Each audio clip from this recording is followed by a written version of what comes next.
ler a partir do verso 27 até o verso de número 34. Então peço que você acompanhe na sua Bíblia e a mantenha aberta após a leitura para ouvirmos a exposição desse texto que diz assim: partindo dali, seguiram-no 2 cegos, clamando: tem compaixão de nós, filho de Davi. Tendo ele entrado em casa, aproximaram-se os cegos e Jesus lhes perguntou: credes que eu posso fazer isso? Responderam-lhe: sim, Senhor. Então lhes tocou os olhos, dizendo: faça-se conforme a vossa vontade.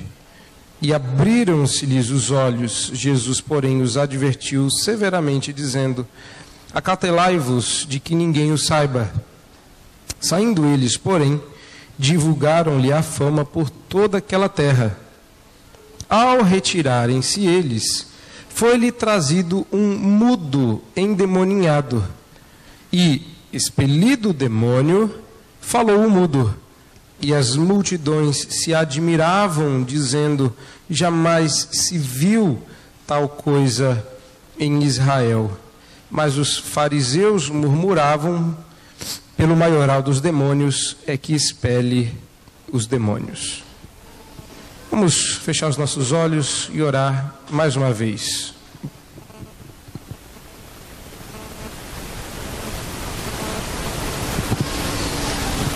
Senhor Deus, nós te rogamos que o Senhor nos abençoe nesta noite mais uma vez, diante do texto que lemos, que o Senhor nos fale aos corações, nos corrija, nos instrua, nos abençoe, para que saímos daqui certos de que ouvimos a sua voz e saímos igualmente dispostos a obedecê-la. Por isso, ó Deus, nós te rogamos no nome de Jesus. Amém.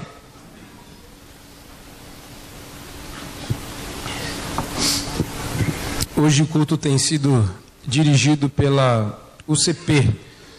E pela manhã, como eu estive lecionando para as crianças, em partes, eu sempre prometo que em ocasiões como essa, eu me dirijo especialmente às crianças.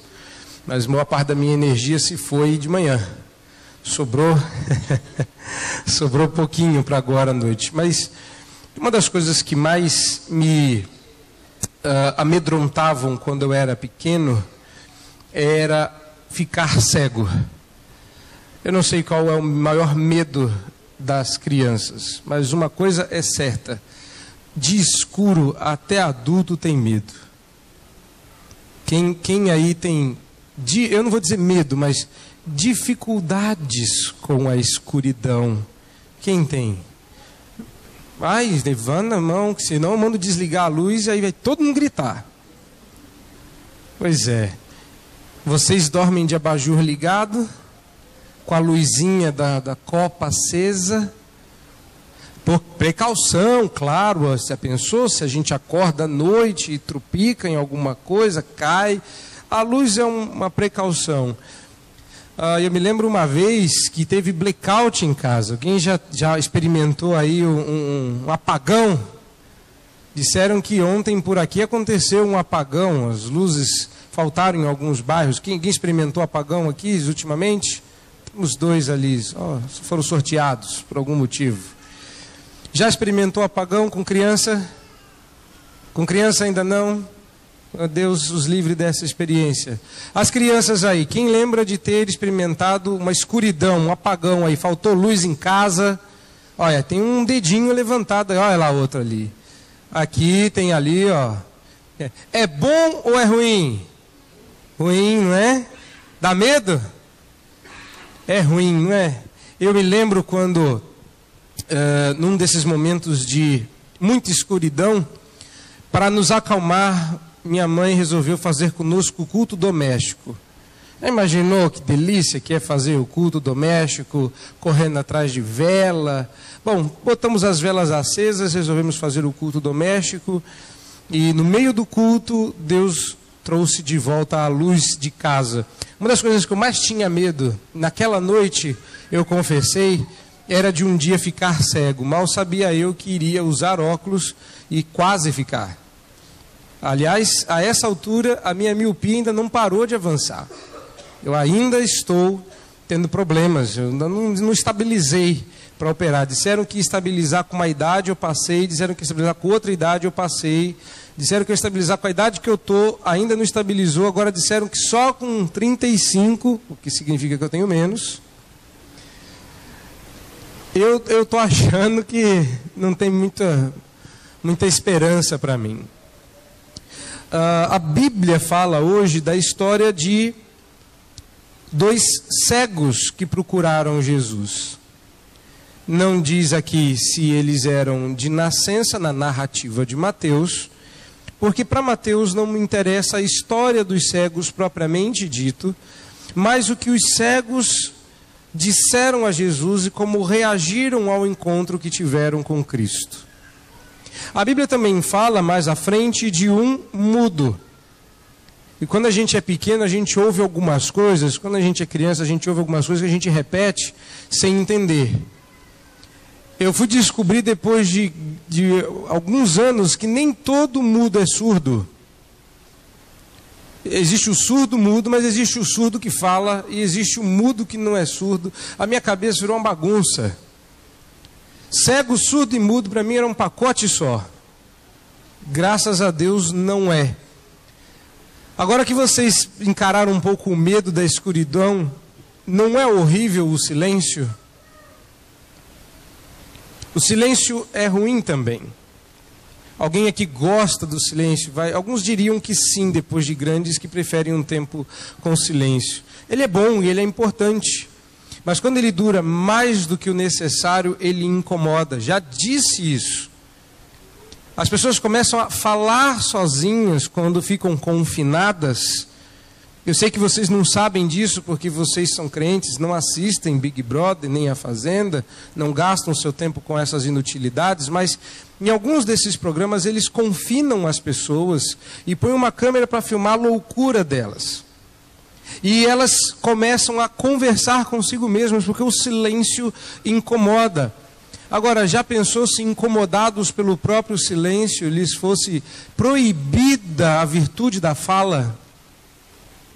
Não tem gente que fala bastante? Quem tem criança que fala bastante? Eu tenho. Eu tenho. Tem mãe que está ali. O seu ainda não fala.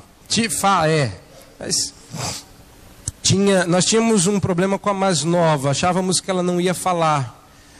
E na entrevista no ano passado, quando ela estava sendo entrevistada para ver em que ano entraria na escola, a professora disse, olha, precisa exercitar, está com algumas dificuldades na fala, essa idade já devia estar falando, está com a fala um pouco travada, façam esses exercícios. Recentemente eu fui chamado para a reunião de pais e eu disse, eu vou matar a senhora. Porque agora ela não para mais de falar. Destravou, mas assim, foi. Destravou e foi.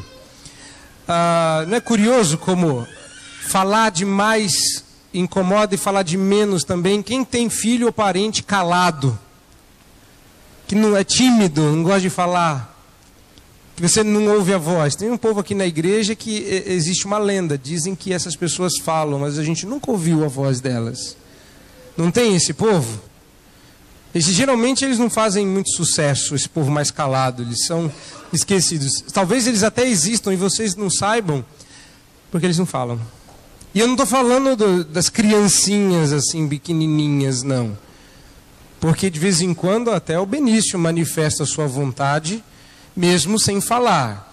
Mas existem aqueles que são mudos, mas não pelo motivo que está nesse texto. Por que eu estou provocando esta noite essa reflexão?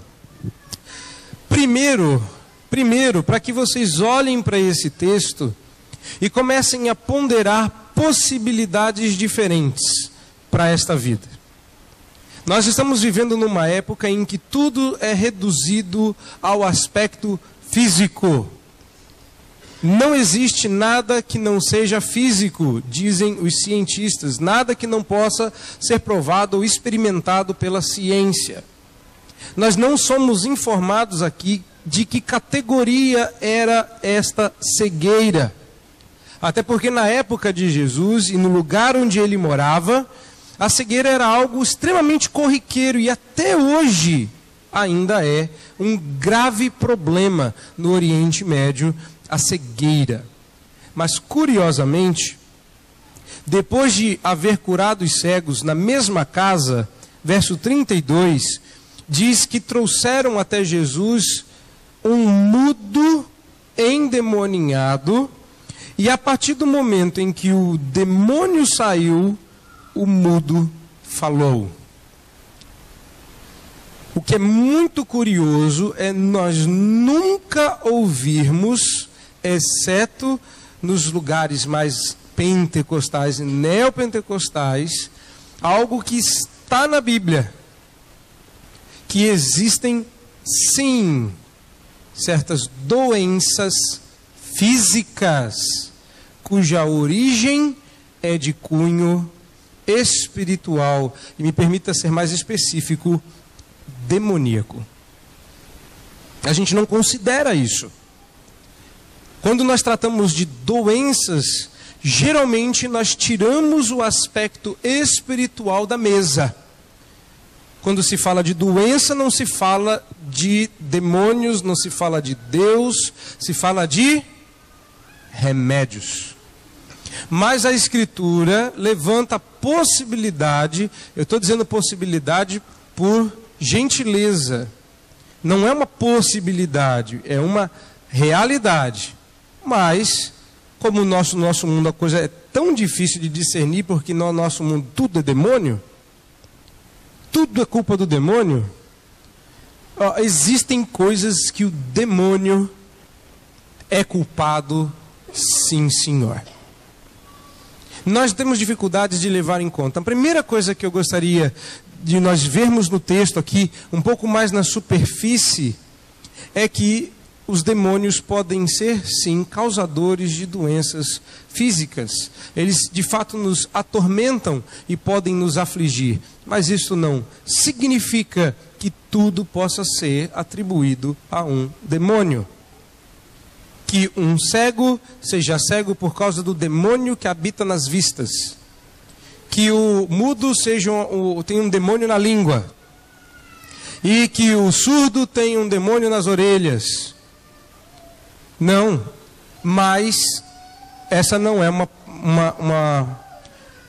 uma possibilidade que deva ser excluída.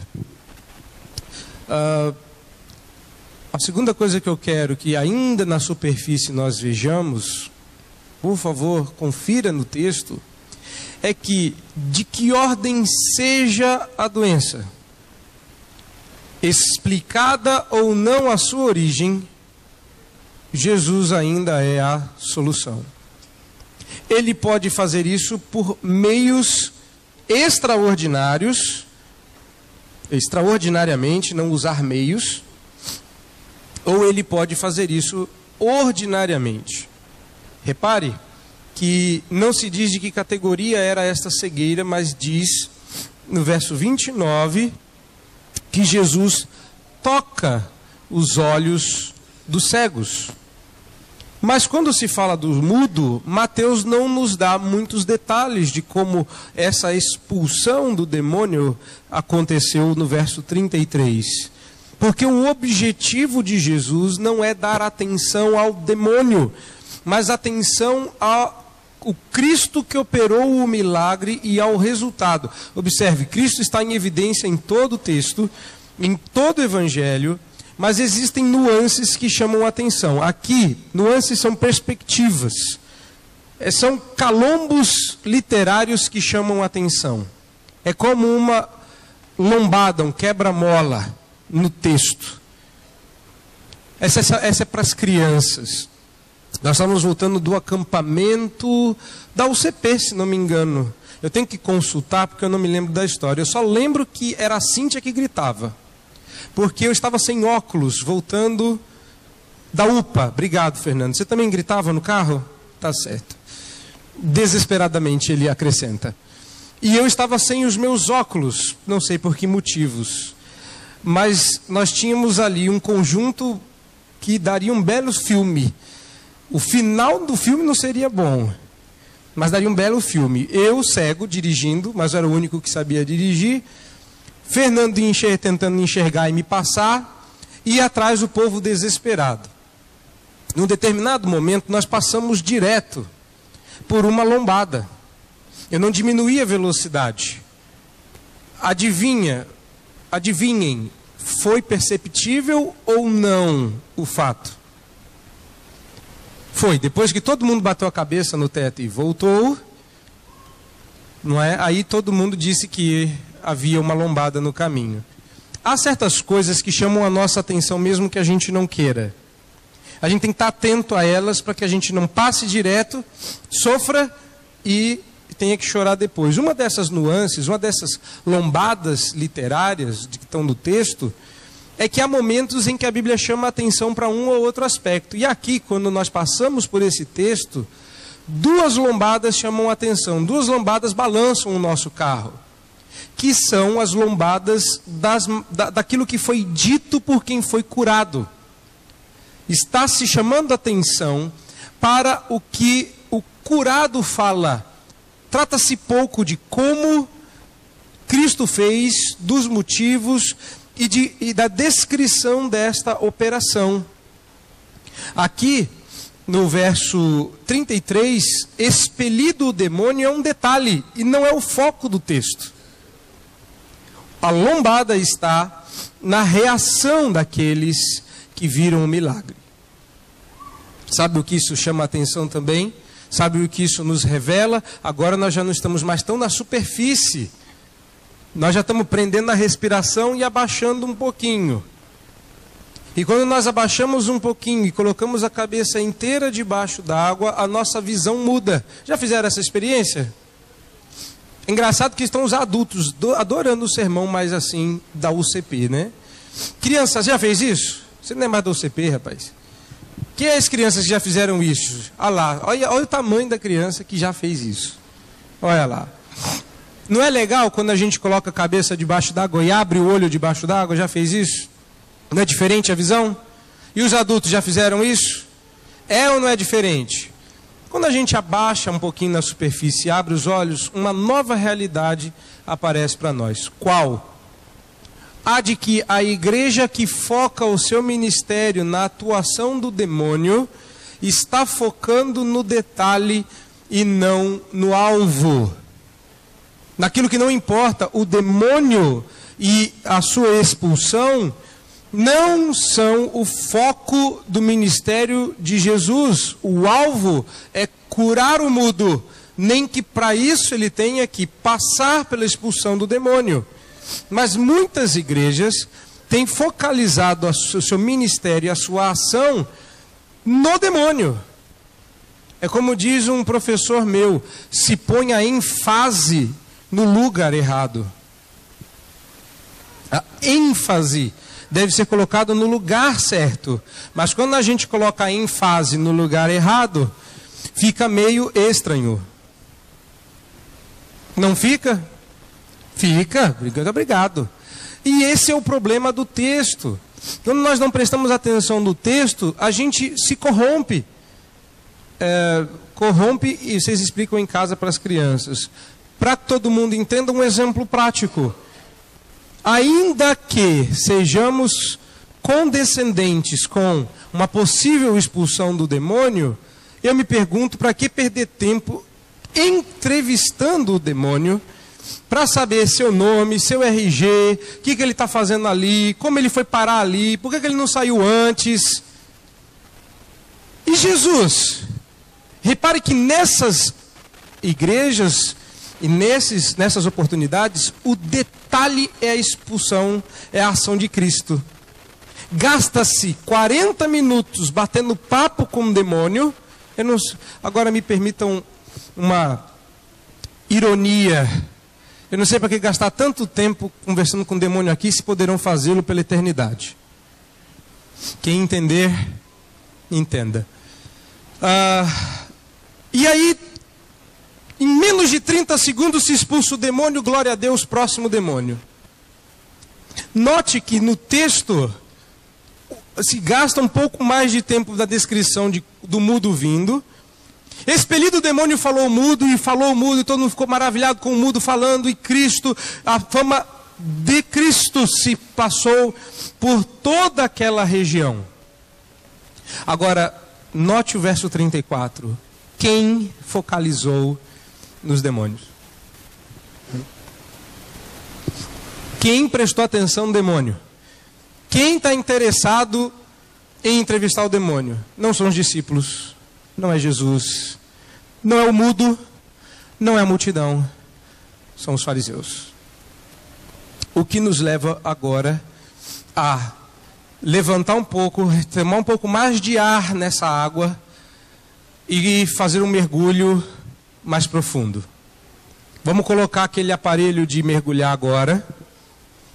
E isso aqui não é permitido para menores de idade. Ou seja, papai, mamãe, vocês vão descer comigo e as crianças vão ficar no barco. Quando todo mundo subir de volta no fim do culto, papai e mamãe são obrigados a contar o que viram lá embaixo. O que eu estou dizendo em outras palavras? O que eu vou falar agora pode não ser alvo do entendimento dos seus filhos. Então vocês são os responsáveis por simplificar o que vão ouvir aqui e passar para eles. Todos combinados? Andemos agora rumo às profundezas do texto. Diz o verso 27 que eles partiram dali onde? Jesus estava saindo da casa do centurião, do Jairo, de onde ele havia curado a sua filha. Ela não estava sofrendo de catalepsia, ela não estava simplesmente adormecendo, ela estava morta. E Jesus a havia ressuscitado, e a multidão que o seguiu até ali, em virtude do pedido desse pai, aguardava lá fora o resultado daquela cura. Jesus a curou, a menina saiu, todos se regozijaram. É claro que essas notícias correm rápido, e partindo dali, indo talvez de volta para onde estava, 2 cegos, não sabemos se trazidos ou não por seus amigos, mas eles seguiam a Cristo e começaram a clamar. Eles gritavam: tem compaixão de nós, filho de Davi. E esta é a primeira vez que este termo aparece no Evangelho de Mateus. Isso é altamente significativo, porque o Evangelho de Mateus abre o seu texto mostrando que ele é o filho de Davi. E aqui ele é reconhecido por 2 cegos. Esses homens não viram o que aconteceu. E tinha uma multidão atrás, tinha muita testemunha ocular, mas quem tinha o globo ocular prejudicado, viu o que quem tinha olhos não enxergou. Repararam? Eles chamam Jesus por um título messiânico incontestável. Eles chamam Jesus de filho de Davi. Embora isso não fosse mentira, em termos humanos, eles se referiram a Jesus em termos extra-humanos, chamando-o de filho de Davi.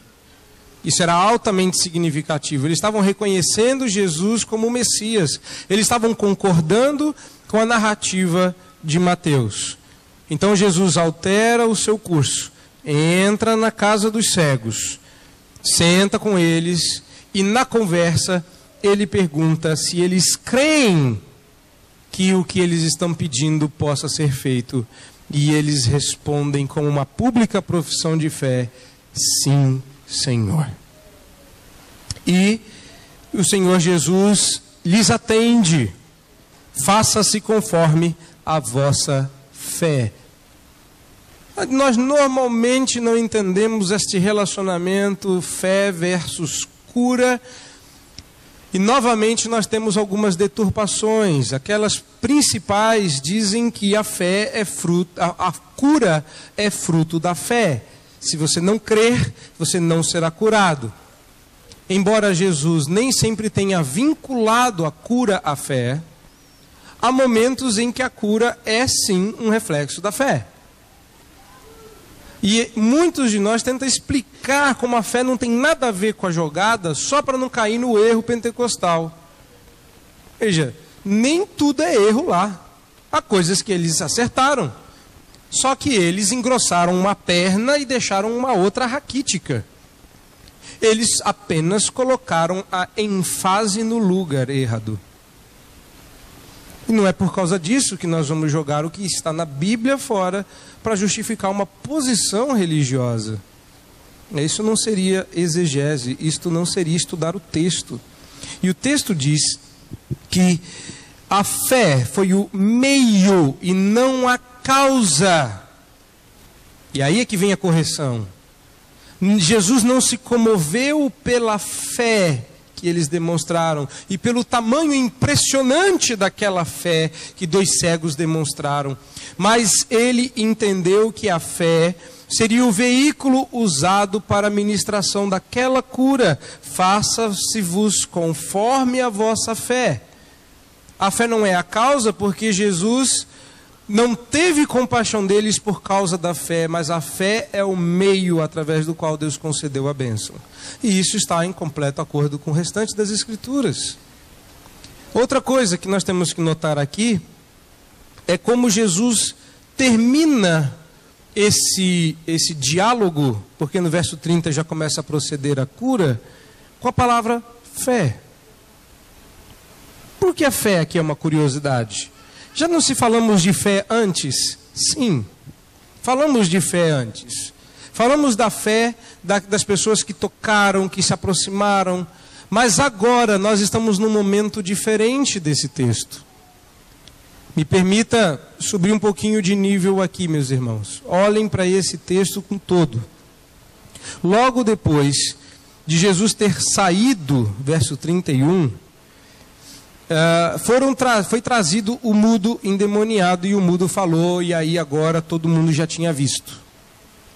Mas repare nisso, os cegos reconheceram Cristo e o chamaram de filho de Davi. O mudo saiu falando das maravilhas de Deus e as multidões reconheciam que o que Jesus fazia era único.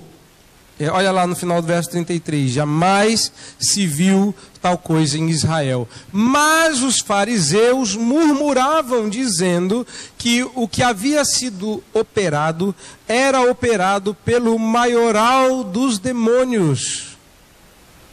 Agora nós chegamos numa outra etapa do Evangelho. Está sendo fechado aqui um ciclo que nós já vimos antes. Demorou para acontecer, mas esse ciclo já é conhecido.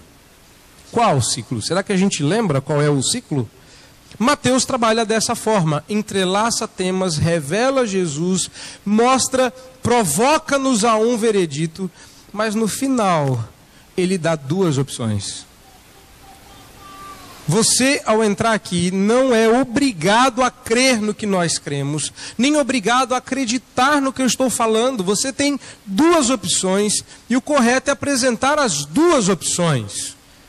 Na primeira opção, você reconhece que Jesus é o filho de Davi, recorre a ele e é por ele abençoado. Você crê que ele pode fazer isso e você diz, sim, eu creio.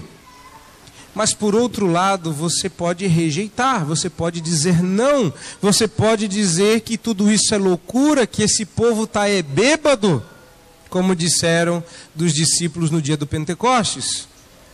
Que ser crente é uma tolice, que todo crente é doente, como disse um parlamentar recentemente.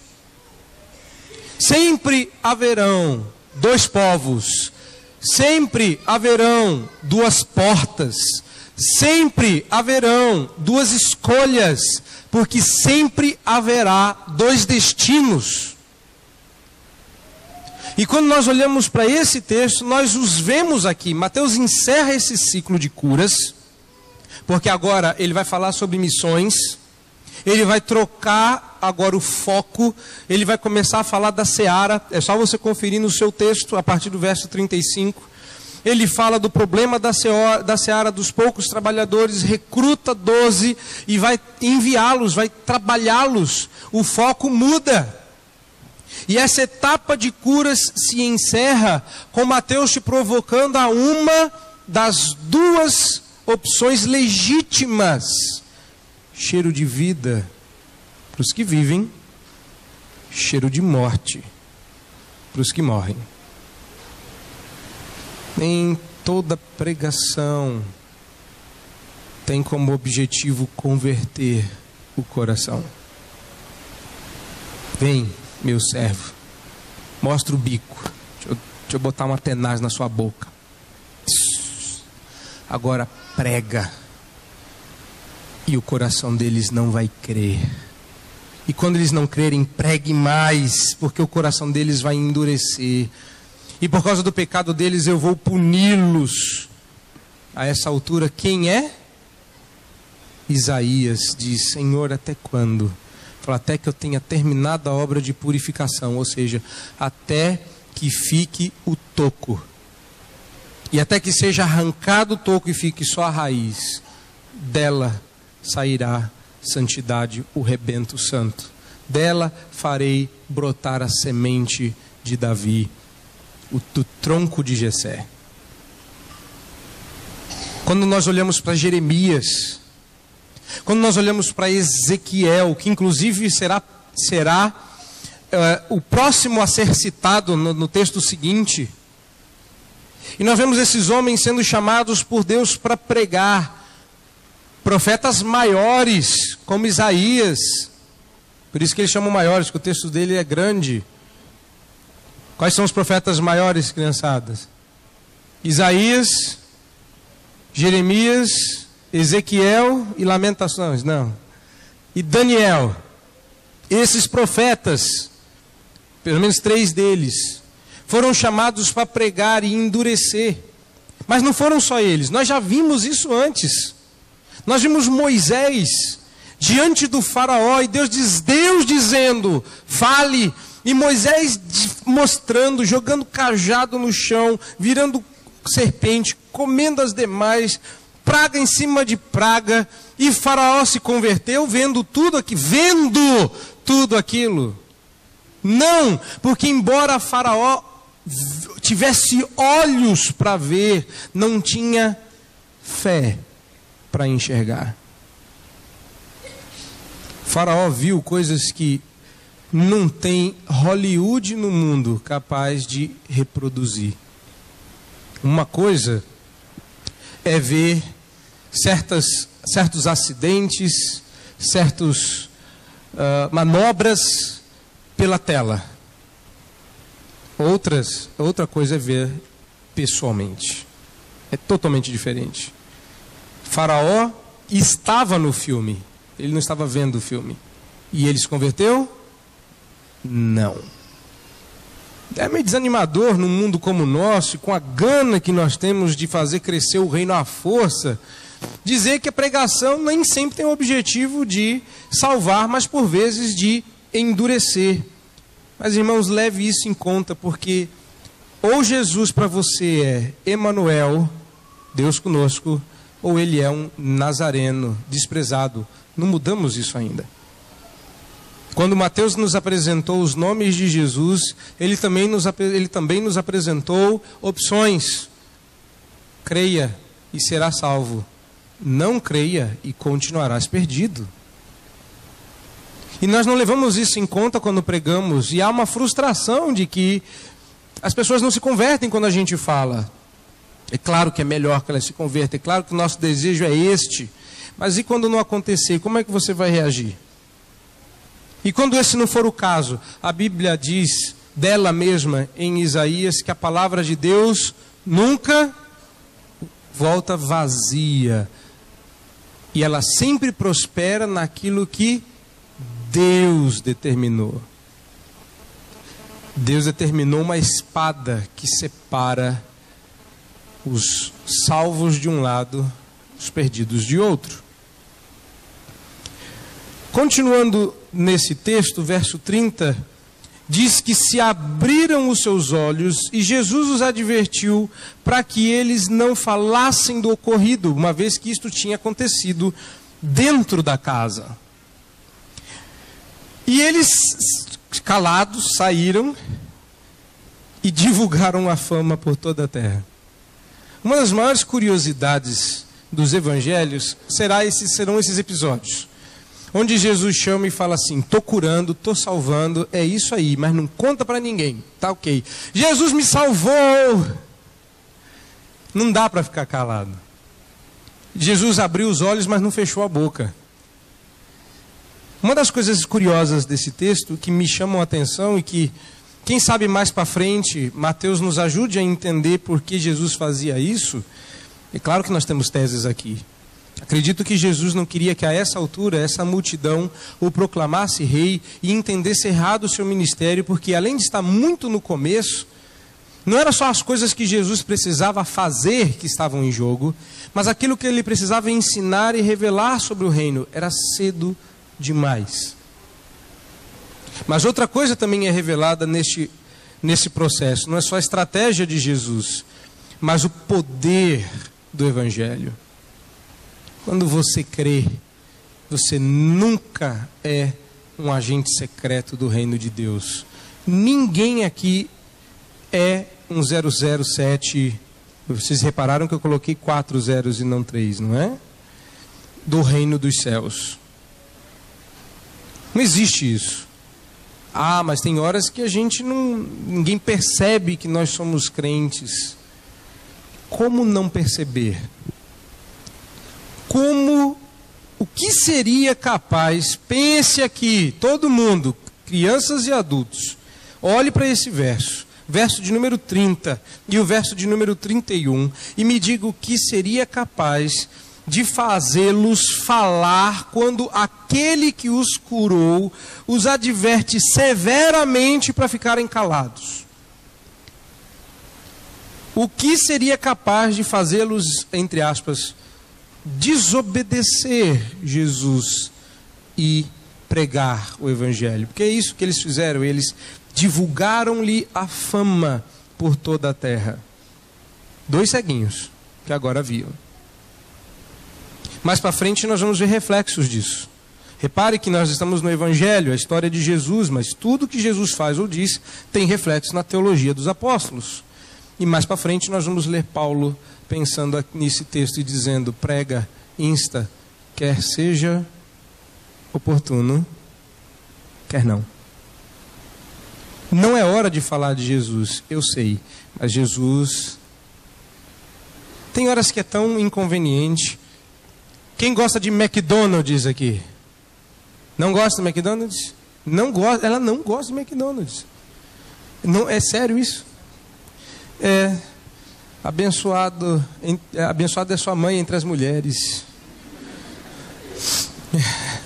E seu pai dentre os homens. Você gosta de McDonald's? Você já é normal igual a nós. Alguém mais aí gosta de McDonald's? Olha lá, as crianças são as primeiras a levantar a mão. E os adultos? Quem gosta? Olha lá, tem um ou outro, tem um povo morrendo de vergonha. Né? Espero que o pastor não veja. Não é? Pois é. Eu estava uma vez, viu gente? Eu estava uma vez numa lanchonete dessas, que eu não vou dizer a franquia, não era o McDonald's, mas é o tipo do lugar que você não pensa em orar para agradecer a comida. Aí você pensa, não é comida, não vou agradecer. Mas eu estava numa lanchonete, na época eu e minha esposa éramos namorados, e era um lugar que vendia cachorro quente. Alguém gosta de cachorro quente aí? Gosta de salsicha? Bom, não é? Super natural. E aí nós estávamos com o nosso cachorro quente, né? Estávamos em 2 casais e nos assentamos à mesa, e aquela tinha sido uma situação muito recente de uma decisão que eu e Marcela tínhamos tomado de, em todas as refeições, agradecer a Deus onde estivéssemos. E nós estávamos treinando juntos aquilo. Então, àquela altura, estava começando a se tornar natural. Estávamos bem no começo, quando nós nos assentamos para comer cachorro-quente, aquela muvuca, e nós dissemos para o outro casal: nós vamos orar, vamos agradecer o cachorro-quente. Não deu tempo da gente terminar e abaixar a cabeça, a moça explodiu em gargalhadas. E ela riu. Aí ela ria, e ela ria, e ela ria, e ela ria, e ela ria. E quando ela conseguiu abrir os olhos, nós estávamos com aquela cara de... Assim que você terminar, a gente ora. Aí ela terminou de rir, ficou sem graça e falou: é sério? Vocês vão orar para agradecer? É sério? Eu pensei que fosse uma brincadeira. É sério que vocês vão agradecer? Oremos. E oramos. Repare, tem horas em que a gente vai achar que é extremamente inapropriado colocar religião no meio, Jesus na história e falar dos feitos poderosos do Senhor. E daí? Quando o Evangelho enche o seu coração, ele é como uma panela de pressão pronta para explodir. Se há um espaço, a pressão sai. E se não houver espaço, se não há aquele negocinho em cima da panela de pressão, que eu não sei qual é o nome, eu só sei que ele apita. Pino. Que simples, não é? Eu não sabia. Mas e se o pino entupir e der pressão na panela? O que acontece? Pois é. Se alguém disser assim, fica calado, não conta para ninguém de Jesus, e não houver pressão dentro de você, porque o fogo do Espírito não queima no seu coração, eu entendo que você não exploda. Mas se você foi curado da cegueira mais profunda da sua vida, a pressão aumenta lá dentro. E se alguém botar o dedo no pino e disser, não fala, você explode em louvores. Essa é a dificuldade. Tem muito crente que explode no altar, voa nas asas do Espírito, derrete igual água, cola na parede, vira do avesso, fala em todas as línguas, mas não tem a pachorra de abrir a boca e falar de Jesus. É possível... Eu faço uma relação indireta aqui, quem tiver ouvidos para ouvir, ouça, mas é possível que você se coloque na frente de alguém e fale por 1 hora sobre a sua religião e não cite Jesus Cristo. Você pode ser até um pastor, está sendo entrevistado, que você tenha capacidade inacreditável de falar sobre religião, sobre assuntos espirituais e não abrir a boca para sair a palavra Jesus Cristo é o Senhor. Creia. Perdemos oportunidades tremendas de testificar da nossa fé, porque estamos preocupados com a nossa própria vista. Mesma coisa com o mudo. Trouxeram-lhe o mudo. O mudo não falava porque o demônio calava os seus lábios, mas expelido o demônio falou o mudo e as multidões se admiraram. É um processo meio categórico aqui. Há uma primeira categoria. Traz o mudo com o demônio. Tira o demônio do mudo. O mudo fala, a multidão se admira. E o que a multidão disse foi que estas coisas eram verdadeiramente maravilhosas e não se havia operado tal coisa em Israel. Mais ou menos. Mais ou menos. Que coisas não haviam sido operadas em Israel? Ressurreição? Talvez tivesse sido o ápice. Mas eles estavam falando de um mudo falar. Na esquina de trás, Jesus havia curado a filha de Jairo e ela havia ressuscitado. E agora um mudo fala e nunca se viu tal coisa em Israel? Talvez seja uma referência ao todo. Mas que todo? Se a cena de Jesus com a filha de Jairo lembra a cena do profeta Elias, uma outra criança. Se alguns dos episódios relatados aqui lembram profetas do passado. Não. Ainda estamos falando daquilo que o Israel daquele tempo não havia visto. Qual é o resumo dessa história? Uma vez que nós já falamos do verso 34. O que nós falamos sobre ele? Essa foi a reação dos fariseus. A multidão se maravilhava e Mateus não deixa sair o que a gente quer. Essa multidão tinha que dizer que os cegos estavam certos, que ele é o filho de Davi, que esse homem é Deus. Mas Mateus provoca, ele quer que o leitor diga. Ele não vai dizer. Mas ele dá a resposta alheia, a resposta do outro. Mas os fariseus diziam, isso aí é coisa de demônio. É um demônio chutando o outro. Ele foi rejeitado.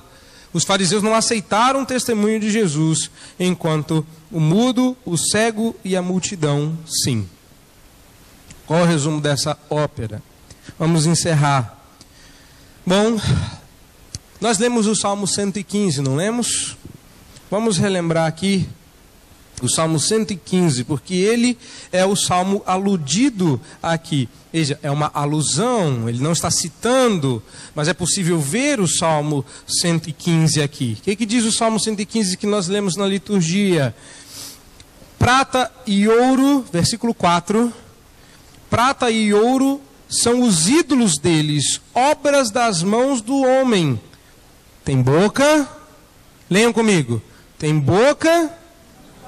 Tem olhos, tem ouvidos, tem nariz, suas mãos, seus pés e som nenhum. Pois é, agora dê uma olhada no verso 8. Tornem-se semelhante a eles os que os fazem e quantos neles confiam. A idolatria cega. A idolatria fecha a sua boca, fecha os seus olhos, fecha os seus ouvidos. A idolatria te torna inútil. Se você é um servo de Deus, se você é um cidadão do reino e você não faz nada na igreja. O que você faz na igreja? Eu sento no banco, sou um crente comum. Você é uma estátua. Como é que as crianças brincam lá? Da de Ló, não é isso? Tem uma musiquinha que fala que ela ficou assim. Sim. E como é que vocês ficam? Estátua. Olha, crianças, tem muita gente que é estátua aqui na igreja. Eles têm olhos, mas não veem. Eles enxergam direitinho. Alguns desses adultos até levam vocês para casa. Eles têm ouvidos, mas não ouvem. Mas eles estão nos escutando. Sabia? Eles são, como é que diz aquele teólogo? Lembrei a frase daquele grande sábio do passado. A gente somos inúteis. Não é um teólogo, é um idólatra recebendo o outro.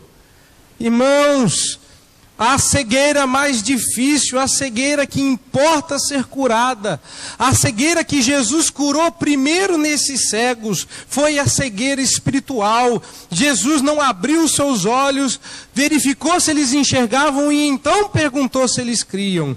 Mas Jesus lhes viu a fé, ainda cegos. Outra coisa, eles não precisavam da cura física necessariamente, eles tinham o que mais importava. Eles sem ver, creram, e Jesus chamou isso de fé. Mais para frente um apóstolo vai dizer, pois fé é a certeza de coisas que não se veem. Você pode ser cego, você pode ser surdo, mudo, mas se a fé habita no seu coração, você vai ver. Você vai ver, e não ache porque você vê, você enxerga certas coisas, porque há coisas que só se veem pelos olhos da fé. E 2 cegos viram o que ninguém que enxergava viu. Segunda coisa, a primeira é o objetivo. Qual a primeira lição? O objetivo, o foco, o centro, o importante está na cegueira espiritual. Primeiro vem a fé, primeiro vem a salvação. É isso que importa. Se o físico não for curado, garanta o que é importante. Não enxergar era urgente, mas ver pela fé é o que realmente importa. Mas a segunda coisa também é visto aqui. Nenhum crente é um estoico, ascético, que acha que corpo não é importante, que quando a gente chegar no céu vai ser um monte de alminha branca flutuando na nuvem, e que Deus tatuará um arco-íris na nossa pança e nós vamos voar de uma nuvem para outra como se Deus nos transformasse nos ursinhos carinhosos. Não!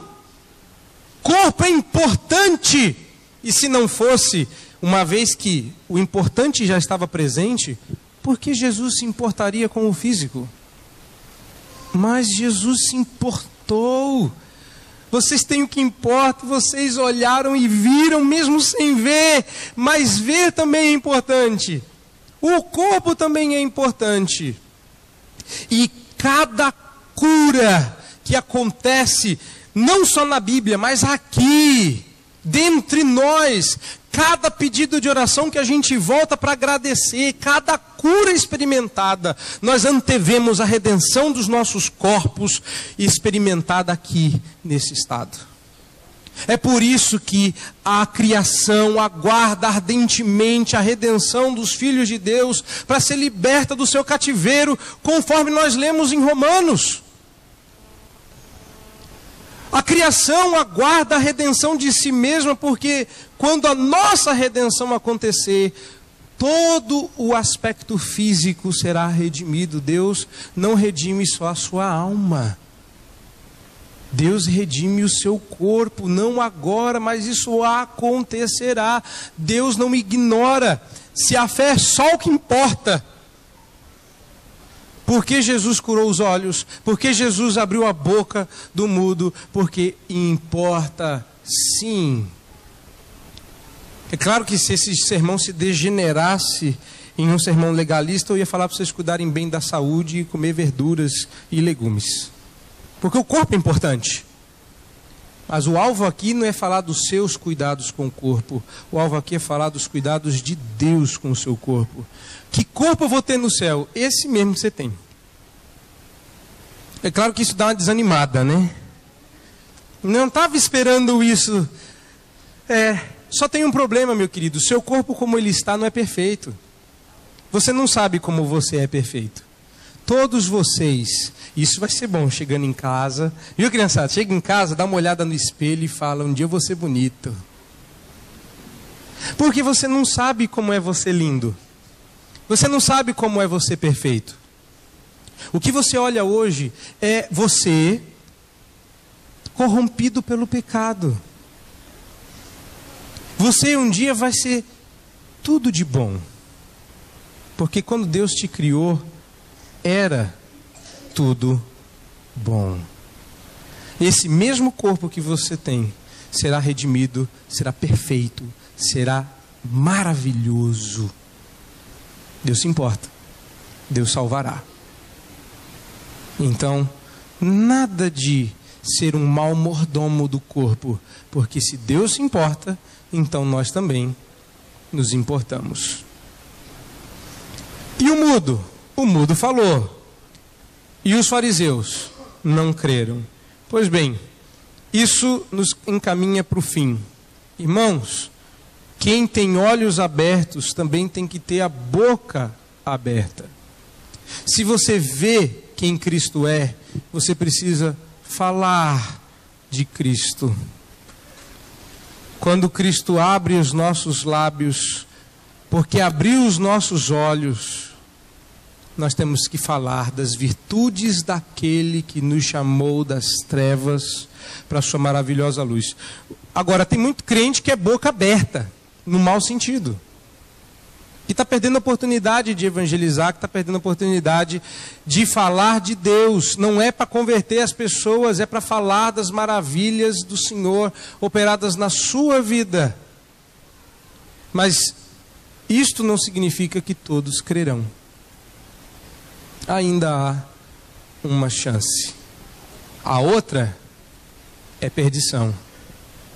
Nosso trabalho aqui não é forçá-lo a tomar, ou forçá-lo a tomar uma das duas escolhas possíveis, é ajudá-lo a tomar a correta. Ninguém força ninguém. O Espírito Santo é o único capaz de convencê-lo.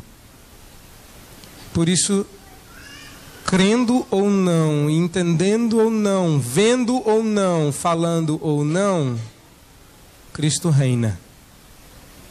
Ele é o Senhor da glória.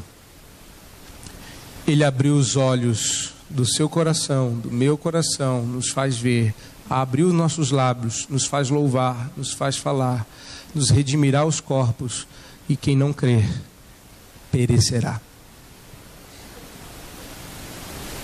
Seja você aqui, seja você que me ouve pela internet, seja você que vai ouvir esse sermão através de alguém, não importa.